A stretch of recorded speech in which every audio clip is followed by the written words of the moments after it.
Halo guys, kembali lagi bersama gue Nandi. Pada video kali ini gue akan membahas salah satu film seru berjudul Howl 2015. Tidak pernah lupa, gue selalu mendoakan agar kalian serta keluarga bahagia dan sehat selalu ya. Oke deh guys, biar gak kelamaan, langsung aja kita mulai pembahasannya. Saat film dimulai, kita diperlihatkan seorang konduktor kereta yang bernama Joe baru saja keluar dari dalam kereta. Kebetulan ia baru saja menyelesaikan perjalanannya yang terakhir dan saat ini sudah waktunya bagi Joe untuk pulang ke rumah. Kemudian ia pun langsung bergegas mengambil barang-barang yang berada di dalam loker. Tapi Joe malah menemukan sebuah amplop di dalam lokernya tersebut yang ternyata setelah dibaca isi dari amplop itu adalah sebuah surat pernyataan. Diterangkan dalam surat itu bahwa Joe sudah ditolak untuk mendapatkan promosi jabatan. Lalu ia pun dihampiri oleh saingannya yang bernama David dan terlihat jelas David sudah menjadi seorang supervisor. Di titik inilah David menyuruh Joe untuk menggantikan tugas pekerja lainnya yang tidak masuk hari ini. Dengan kata lain, Joe disuruh lembur dan tidak boleh pulang karena masih terdapat satu keberangkatan terakhir di jadwal paling malam. Pada awalnya semua berjalan baik-baik aja dan tidak ada yang mencurigakan sama sekali. Sesudah itu, Joe berjalan ke setiap gerbong untuk melakukan pemeriksaan karcis secara bergantian. Namun, sebagian penumpang dari kereta itu baru akan turun apabila kereta sudah sampai di stasiun terakhir yang bernama Stasiun Eastborough. Selama perjalanan, Joe yang udah lelah masih aja harus berhadapan dengan para penumpang yang cukup ngeselin. Mulai dari penumpang yang tidak ingin membayar saat kehilangan karcis, penumpang yang sibuk teleponan dan tidak sadar situasi, serta penumpang yang sibuk denger lagu sampai-sampai mencueki Joe. Sesampainya di gerbong paling terakhir, Joe secara tidak sengaja berpapasan dengan wanita yang ia lihat di ruangan loker. Ternyata wanita itu bernama Ellen dan ia sengaja ikut lembur untuk menerima penghasilan lebih. Sementara itu, Joe yang udah kecapean pun sengaja beristirahat sambil menunggu perjalanan panjang. Beberapa jam kemudian, tiba-tiba kereta tersebut mengalami guncangan cukup kuat yang membuat kereta itu berhenti secara perlahan. Belum diketahui pasti apa penyebabnya, tapi yang jelas Joe akan segera mencari tahu. Lalu, ia pun kembali bertemu dengan Ellen yang sedang sibuk mengurus barang-barang di trolinya. Ya, akibat guncangan di dalam kereta, Ellen pun harus dibantu oleh seorang penumpang yang bernama Adrian pada saat itu. Sedangkan Joe sendiri sibuk mendatangi penumpang satu persatu karena ia tahu betul kondisi itu akan membuat setiap penumpang menjadi panik. Apalagi mereka semua adalah penumpang yang tersisa dengan tujuan stasiun paling terakhir. Di sisi lain, si masinis terlihat turun dari kereta sambil berencana untuk memeriksa kondisi rel. Setelah diperhatikan secara seksama, masinis itu melihat bahwa keretanya sudah menabrak seekor rusa. Namun tiba-tiba masinis itu mendengar suara nafas yang begitu kencang dari dalam semak-semak. Tentu saja, hal itu membuat si masinis penasaran dan ia pun mencari tahu dari mana suara tersebut. Alhasil, masinis itu pun harus digado di bawah kereta tanpa diketahui oleh seorang pun. Sementara itu, Joe yang terus menunggu kabar dari masinis malah baru menyadari bahwa masinis tersebut tidak lagi berada di dalam kereta. Ditambah lagi, ia terus ditanya-tanya oleh para penumpang yang tidak mendapat jawaban secara pasti. Dalam hal ini, mereka mengaku tidak mendapatkan sinyal sama sekali karena mereka sadar sedang terjebak di tengah hutan pedalaman.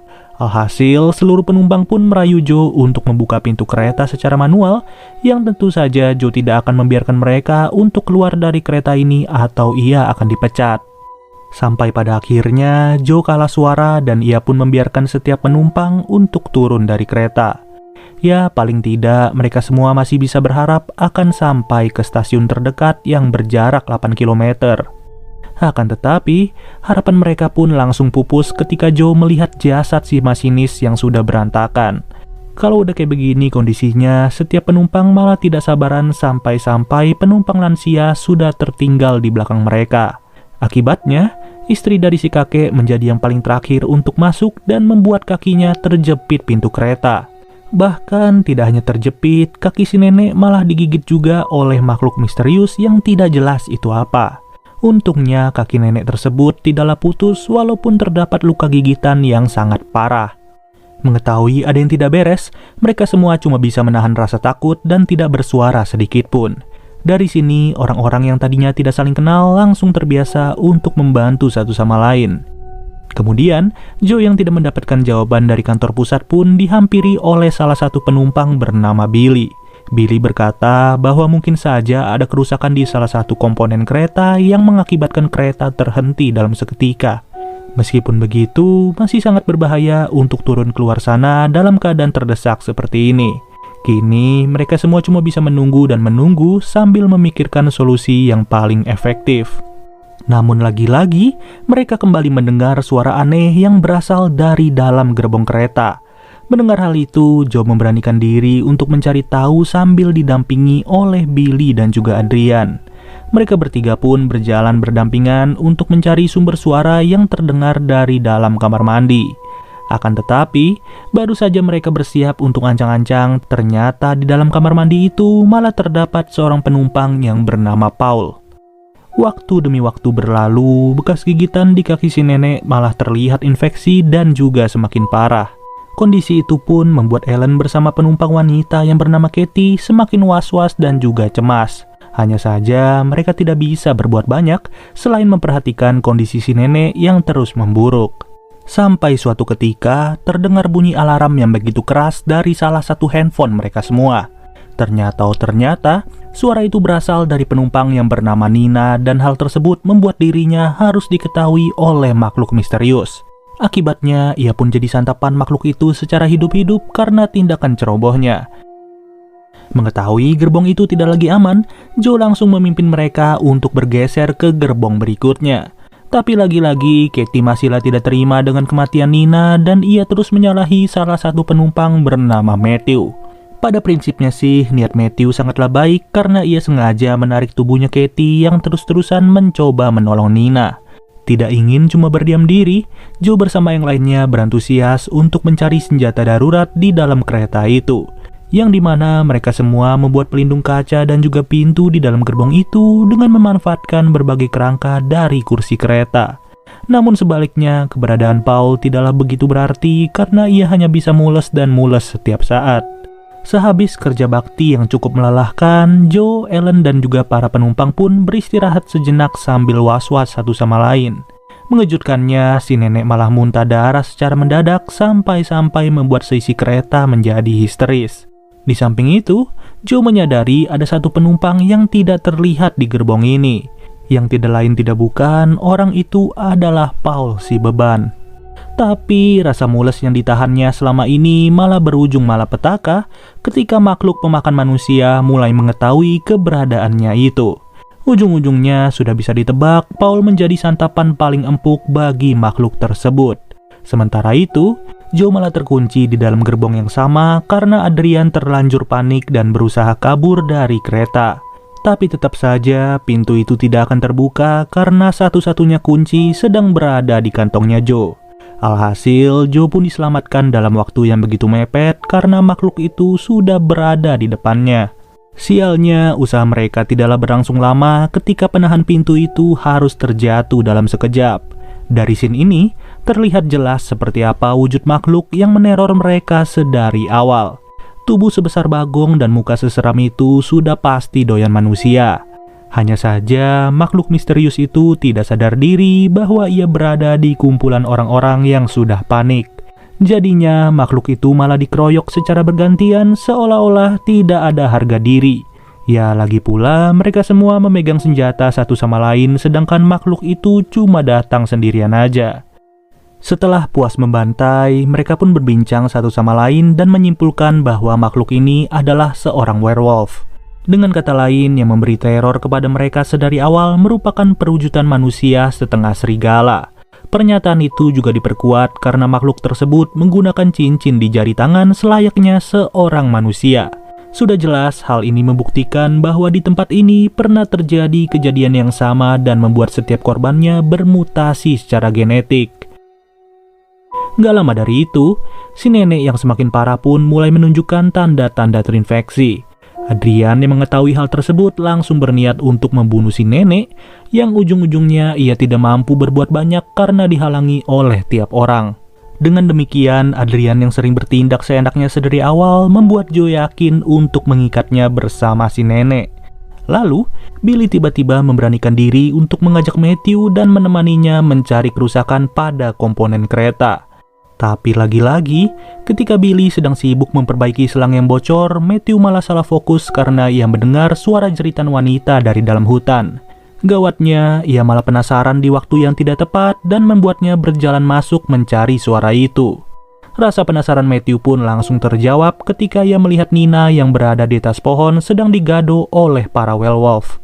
Ya, akibatnya Matthew harus mati konyol dan menjadi santapan baru bagi makhluk-makhluk itu. Di saat yang bersamaan, Billy berhasil memperbaiki selang yang bocor dan membuat mesin kereta kembali berfungsi. Namun sialnya, ia masih berada di kolong kereta, sedangkan Joe bersama Ellen yang melihat werewolf langsung tancap gas pada saat itu. Ditambah lagi, si nenek sudah sepenuhnya terinfeksi sampai-sampai ia ingin menyantap suaminya terlebih dahulu. Dalam hal ini, Adrian yang masih berada dengan kondisi terikat pun langsung ditolong oleh Katie saat itu juga. Hanya saja, Adrian tidaklah berperilaku sebaliknya ketika Katie berada dalam bahaya. Padahal si Katie masih bisa ditolong, tapi Adrian sengaja menendangnya sampai Katie terpental dari kereta. Kalau ngeliat tingkah Adrian yang kayak gini sih, udah pasti ya setiap orang bakalan emosi. Terlebih lagi, ia juga nggak bisa ngapa-ngapain ketika si kakek digigit oleh istrinya sendiri. Tidak sampai di situ, kereta yang sudah melaju cukup jauh malah kembali berhenti secara mendadak. Joe bersama Ellen langsung kembali ke gerbong kereta untuk menolong Adrian yang sedang terancam. Namun, momen ini bukanlah momen yang tepat untuk diskusi karena para werewolf sudah berada di dalam gerbong untuk menghampiri mereka. Hanya saja, Adrian kembali bikin rusuh pada saat itu dengan menghajar Joe yang lagi panik. Seolah-olah tidak tahu terima kasih, Adrian malah lari begitu aja sambil meninggalkan Joe dan Ellen yang masih berada di dalam kereta. Dalam keadaan seperti ini, tidak ada lagi harapan bagi Joe maupun Ellen untuk bisa bertahan hidup selama mungkin.